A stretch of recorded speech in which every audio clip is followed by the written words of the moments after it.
I am back again with Berkshire Chairman and CEO Warren Buffett. And Warren, let's talk a little bit more about your letter and some of the things you put out this year. You mentioned that you're going to be doing things a little bit differently this year at the annual meeting.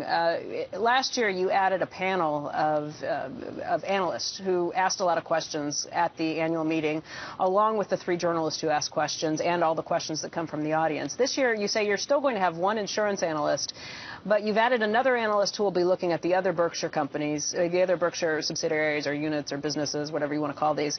And you're also actively looking for a bear on Berkshire Hathaway. Why did you add that? Well, I just thought it'd make it more interesting. The crowd can hear somebody that thinks the stock's overpriced or that it's all a house of cards or whatever it may be. And we want the meeting to be interesting. So that person will get 6 questions, and we now have that person because I said it had to be a credentialed bear, preferably one who was short the stock. And Doug Cass is certainly a credentialed investor, and he says he's short the stock and he'd like to do it. So, Doug, you're on. Does he know this? No, he just knows it now. Doug actually wrote in, I think on Friday or Saturday after he wrote the note, and we kind of forwarded that on. So, Doug, if you're watching this morning, you're it, buddy. Make your plans for that weekend. Think of tough questions. See if you can drive the stock down 10% when you show up. Why? So you can buy back more shares? Yeah, that would be okay. All right. So let's talk about some other areas of things that you really brought up in the annual meeting.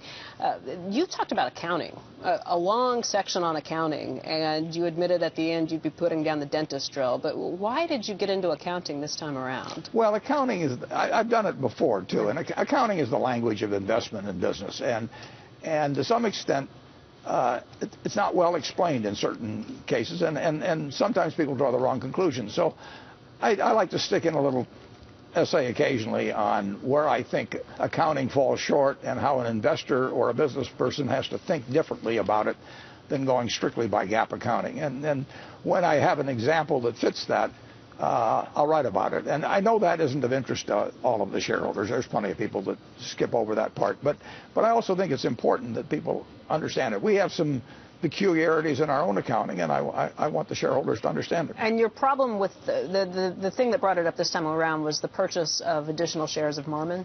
Well, we had a situation where we actually, we bought originally 64% of Marmon, then we bought some more. This is all pursuant to contract.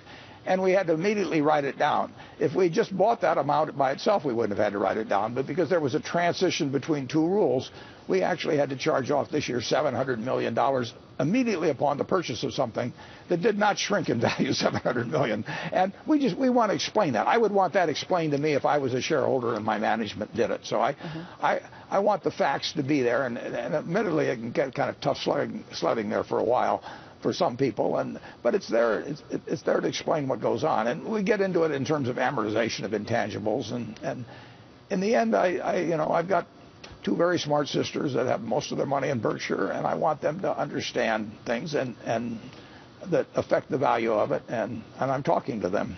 Okay.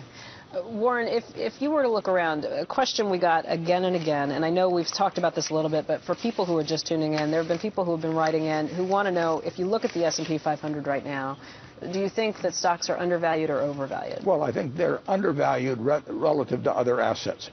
In other words, if I had a lot of money today, I would rather own equities than own fixed dollars, long-term government bonds, junk bonds, farmland, REITs.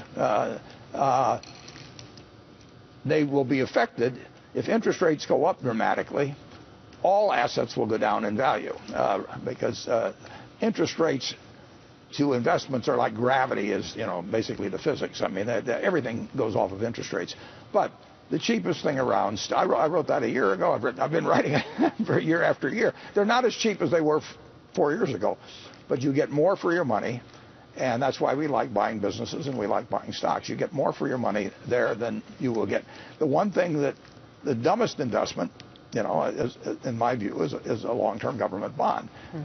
I think a single-family house is a good investment for people where it fits their living pattern and what they're going to do. I think that makes it, and you can finance it extraordinarily favorably, and I think that makes sense for people.